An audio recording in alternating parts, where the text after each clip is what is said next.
तो हम अपने डिस्कशन कंटिन्यू करते हैं जपा बुक से।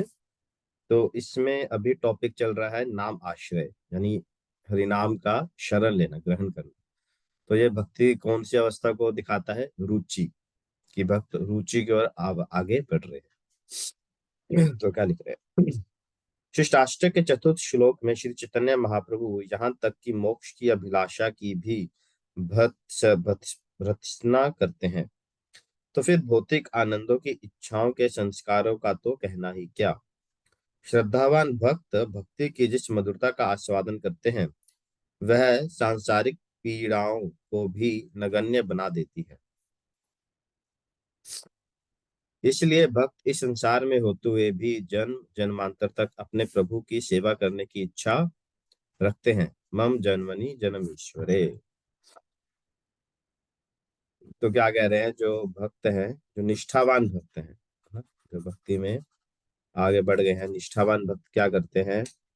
वो तो मोक्ष की अभिलाषा भी नहीं करते। मोक्ष यानी लिबरेशन, है ना, मुक्ति, मुक्ति की भी अभिलाषा नहीं करते। तो भौतिक इच्छाओं का तो कहना ही क्या, कि वो भौतिक इच्छाएं भगवान से मांगते होंगे। तो भक्त यहाँ पर क्या कह रहे हैं कि ऐसा नहीं है कि भक्त के जीवन में कठिनाई या दुख दर्द नहीं आता है, पर पर क्योंकि भक्त भक्ति के माध्यम से भगवान से जुड़ गया है, तो उस भक्ति रस का जो आस्वादन भक्त करता है, वो उसकी पीड़ाओं को नगण्य बना देता है। मतलब भगवान दी भक्ति ते सुखी ओनो इन्ना मिलता है कि ओनो संसार ਦਾ दुख फील ही नहीं ਹੁੰਦਾ। संसार ਦਾ दुख ओनो के सामने तुच्छ हो जाता है। उदाहरण में एक दो उदाहरण है, जिਵੇਂ कोई बंदा जैसे मान लीजिए कोई व्यक्ति है, वो गांव से आया है अपने परिवार के लिए धन कमाने के लिए। ठीक है, हाँ, एक नॉर्मल व्यक्ति है, वो गांव में उसके बीवी बच्चे हैं और गांव में धंधा नहीं मिल रहा है। तो शहर आया, शहर में उसको जॉब मिली, तो वो पैसे कमा रहा है अपने घर वालों के लिए। तो वो क्या कर रहा है? वो वो काम पे जाता है, तो प्रति माह उसको सैलरी मिलती है। तो ज्यादा से ज्यादा वो व्यक्ति सैलरी सेव कर सके, वो क्या करता है? एक सस्ते से घर में रहता है ना, थोड़ा सा दूर ले लेगा, सस्ते से घर में रहेगा, है ना, एक टाइम भोजन करेगा, ताकि ज्यादा से ज्यादा पैसा सेव कर सके, है ना, और वो अपने घर बेच सके, है ना, खुद को तकलीफ में डालेगा, है ना, पैदल चलेगा, ऑटो ऑटो रिक्शा का भाड़ा बचा लेगा, है ना, सादा रहेगा, सादा खाएगा, अपने लिए कपड़े नहीं खरीदेगा, बट उनके लिए पैसा बचाएगा। तो वो क्या कर रहा है? देखो, दुख में रह रहा है ना, तकलीफ में रह रहा है, पर उसे वो तकलीफ फील नहीं होगी। क्योंकि उसके मन में क्या है कि मुझे अपने परिवार वालों को, मुझे अपने बच्चों को, बीवी को, माँ को सुख देना है ना। तो उनको सुख देने की इच्छा से वो अपने आप को कष्ट में रख रहा है, और उसे अपना ये कष्ट फील नहीं होगा, है ना। इसे इंग्लिश में कहते हैं बर्डन ऑफ लव। बर्डन है, बट क्या है? बर्डन ऑफ लव, प्रेम का बर्डन है ना।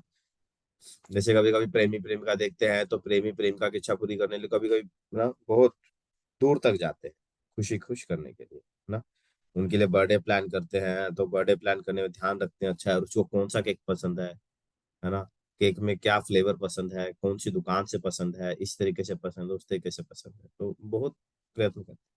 उसी प्रकार जो भक्ति रस होता है, भक्त को भगवान की भक्ति में, भगवान की सेवा में इतना आनंद मिलता है कि जो भौतिक जगत में उसे दुख और तकलीफ मिलते हैं, तो वो उसको फील नहीं होते। इसलिए भक्त के मन में, भक्त भगवान से कभी कोई भौतिक इच्छा नहीं मांगता कि आप मुझे कोई अच्छा घर दिला दीजिए, पैसा दिला दीजिए, ये दिला दीजिए, वो दिला दीजिए। तो भक्त जो होते हैं, जो निष्ठावान भक्त होते हैं, वो भगवान से कभी कोई कामना नहीं करते हैं। उनके बस एक ही कामना रहती है, जो शिष्टाष्टकम के चतुर्थ श्लोक में बताया गया। क्या है वो श्लोक? न धनम न जनम न सुंदरी कवितां वा जगदीश कामये मम जन्मनि जनमीश्वरे भवताद भक्ति हेतु की तवई। न धनम, धन नहीं चाहिए, न धनम न जन्म, कोई ऊंचे कुल में जन्म हो, ब्राह्मण, क्षत्रिय, है ना, कोई महाजन पुरोहित नहीं, कोई वैसा जन्म भी नहीं चाहिए। न धनम न जन्म न सुंदरी, है ना, कोई बहुत सुंदर ब्यूटीफुल वाइफ हो, ऐसा भी नहीं चाहिए। ना कविता, है ना, कोई बहुत ज्यादा फॉलोअर्स, पॉलिटिक, है ना, कोई बहुत बड़े व्यक्ति बन जाए, यश वाले, वो भी नहीं चाहिए। क्या चाहिए?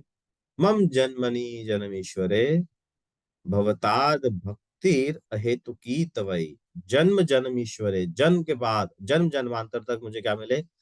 भवताद भक्तिर अहेतुकी तवई। तवई मतलब तुम्हारी, आपकी अहेतु की भक्ति मुझे मिलती रहे। अहेतु की का अर्थ है बिना किसी हेतु के, यानी बिना किसी कामना के, बिना किसी इच्छा के, है ना, नो मटेरियल डिजायर। तो वैसी अहेतु की भक्ति मुझे आपकी मिलती रहे, ये भक्ति, यही एक इच्छा है जो निष्ठावान भक्त भगवान से करते हैं, है ना। कुछ नहीं चाहिए। देह के देहो के हो मोहे, जो किच्छु मोरा, अर्पिता तुए पद नंद किशोर। जो कुछ भी है नंद किशोर आप पर ही है। तो ये इसका मतलब है। और जितना देखिए हम भौतिक इच्छाओं से दूर जाएंगे ना, उतना हमारे हरिनाम की मधुरता बढ़ती रहेगी। ये सटल साइंस है, सूक्ष्म ज्ञान। देखिएगा आप, जितना हम भौतिक इच्छाओं से, भौतिक आसक्तियों से दूर जाएंगे और निर्मल शांत सरल मन से भगवान का भजन करेंगे, उतना भक्ति का जो रस है, भक्ति का आस्वादन है, वो बढ़ जाएगा। ठीक है।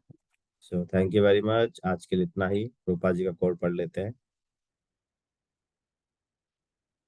आज है 15 दिसंबर, शुक्रवार। उस सूत्र की आवश्यकता है कि कैसे मानवता का एक ऐसे उद्देश्य के लिए शांति, मैत्री और समृद्धि में एकजुट हो जो सभी में समान है। श्रीमद् भागवतम इस आवश्यकता की पूर्ति करेगी, क्योंकि यह संपूर्ण मानव समाज को पुनः अध्यात्म कृत करने हेतु एक सांस्कृतिक ग्रंथ है। दिल्ली, 15 दिसंबर 1962। शील प्रभुपाद की चाय, हरि नाम प्रभु की चाय। ताई गौर हरि प्रेम।